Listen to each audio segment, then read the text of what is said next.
जलयुक्त शिवार अभियानाचा कार्यक्रम चालू झाल्यानंतर लोकसहभागातून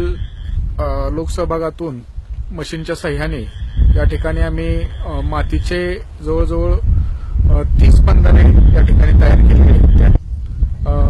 8 कोटी लिटर पाणी साठवण्याच्या दृष्टीनं आम्ही काम केलेलं आहे. यामध्ये जुने आणि नवे असे मिळून सिमेंटचे आणि मातीचे बंधारे मिळून 32 बंधाऱ्यामधील गाळ काढण्याचं काम या ठिकाणी केलंय. यासाठी प्रशासनाच्या माध्यमातून डिझेलचे पैसे आम्हाला या ठिकाणी मिळालेले आहेत आणि या ठिकाणी आपण बघितलेले आहे की 33 एकर गायरान क्षेत्रावर 5,500 सीताफळाच्या झाडाचं प्लांटेशन या ठिकाणी आम्ही केलेलं आहे. या क्षेत्रासाठी लोकसहभागातून या क्षेत्राला पाणी देण्यासाठी विहिरीचं नियोजन पूर्णपणे केलेलं आहे.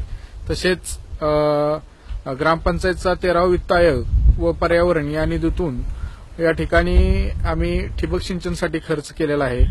5,500 झाडापासून एका झाडाला 100 रुपये पकडले तरी जवळपास 5.5 लाख रुपये एवढं उत्पादन या गावच्या मालकीच्या जमिनीतून गावासाठी मिळणार आहे आणि गावाचा या ठिकाणी जे विकास काम करण्यासाठी या गोष्टीची आम्हाला मदत होणार आहे. या हिवरे गावामध्ये जलयुक्त शिवारमधनं आणि पाणलोटामधनं इतकी कामं झाली आहेत की माझं वय आता 62 आहे. या 62 वर्षामध्ये या परिसरामध्ये आज जेवढं पाणी आम्ही पाहतोय तेवढं पाणी कधीही नव्हतं आणि या पाण्याचा उपयोग आता या गावातील सगळ्या शेतकऱ्यांच्यासाठी पूर्ण अंशानं होणार आहे आणि माझा अंदाज असा आहे की भविष्यामध्ये आम्हाला पाण्याची टंचाई कधीही भासणार नाही हे मात्र नक्की. इतकं सुंदर आणि चांगलं काम या जलयुक्त शिवारचं आणि पाणलोटाचं झालं आहे. गेल्या वर्षी बंधाऱ्याचं काम झाल्यामुळे सरकारी मी 5 बोर जवळजवळ घेतल्या. त्यातले एक बोर आता बंधाऱ्याचं काम झाल्यामुळे वाहायला लागली, विहीर वाहते. या पाणी भरपूर शिवारात झालेलं आहे.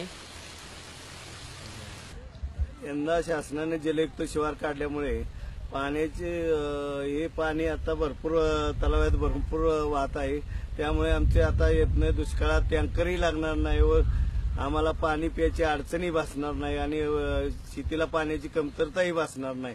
त्यामुळे आता आमच्या शेती बारमाही पिकेल ही अशी आम्हाला शक्यता वाटते आहे.